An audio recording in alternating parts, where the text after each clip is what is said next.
इस पश्चिम बंगाल ఎన్నికల ప్రచారంలో ప్రధానమంత్రి మోదీ మాట్లాడుతున్నారు. ఇప్పుడు లైవ్ చూద్దాం. मुझे आप सबके बीच रहने में सुख मिलता है, सुकून मिलता है और आप ही मेरा परिवार है.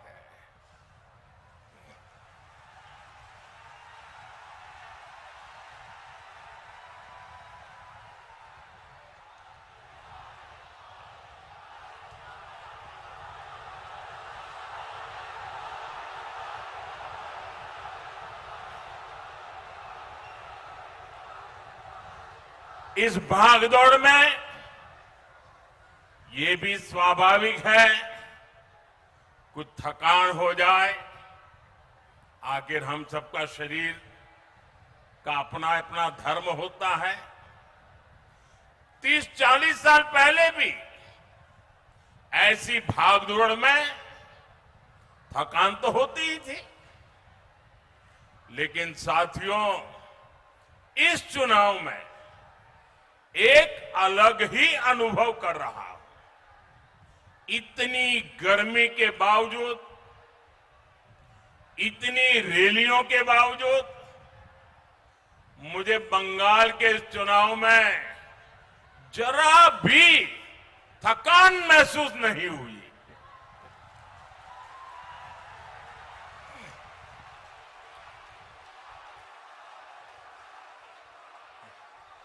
मैं देखता था कि रोड शो तय स्थान पर खत्म होने के बाद भी बहुत आगे तक लोग कतार में लगे हैं, तो मैं दो गुणे उत्साह से फिर उनके बीच चला जाता था.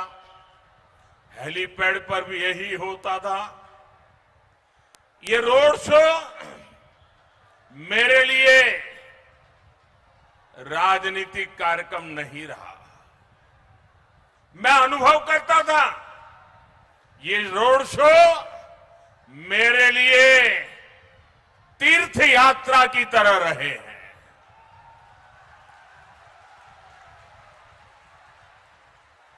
मैं मां काली के भक्तों के बीच जाता था तो संभवतः इसलिए मां काली भी मुझे निरंतर नई ऊर्जा से भरती जा रही थी.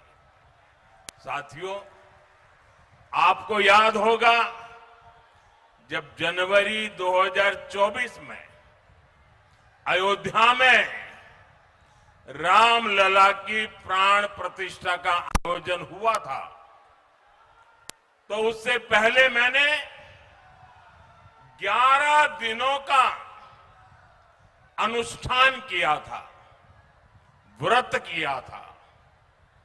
मैं दक्षिण भारत के अनेक मंदिरों में गया था, देवी देवताओं से आशीर्वाद लिया था. इस चुनाव में भी मुझे वैसी ही अनुभूति हुई है जैसी अनुभूति किसी देवी मंदिर के दर्शन के समय होती है.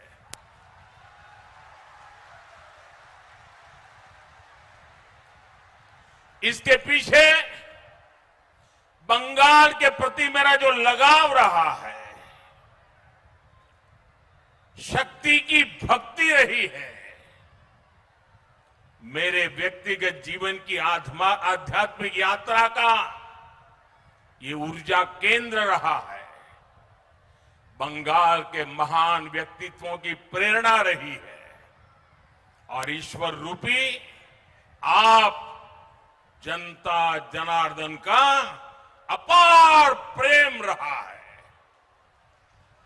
बंगाल में जो आध्यात्मिक अनुभूति हुई है, बंगाल की इस धरती पर मैंने जो अनुभव किया है, उसे मैं स्वयं पर, अपने आप पर बहुत बड़ा आशीर्वाद समझता हूं. साथियों, बंगाल की इन रैलियों में, रोड शो में मुझे इतने अपनत्व भरे संदेश मिले हैं, भांति भांति की तस्वीरें मिली हैं, कि मैं उन्हें कभी भी भूल नहीं सकता।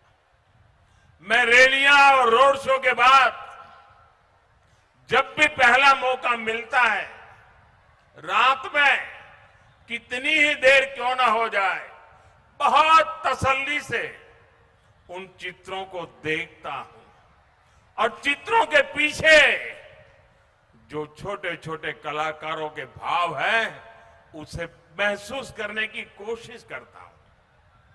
आपके संदेशों को, आपके पत्रों को पढ़ता हूं। कहीं पर आपके दर्द भी होते हैं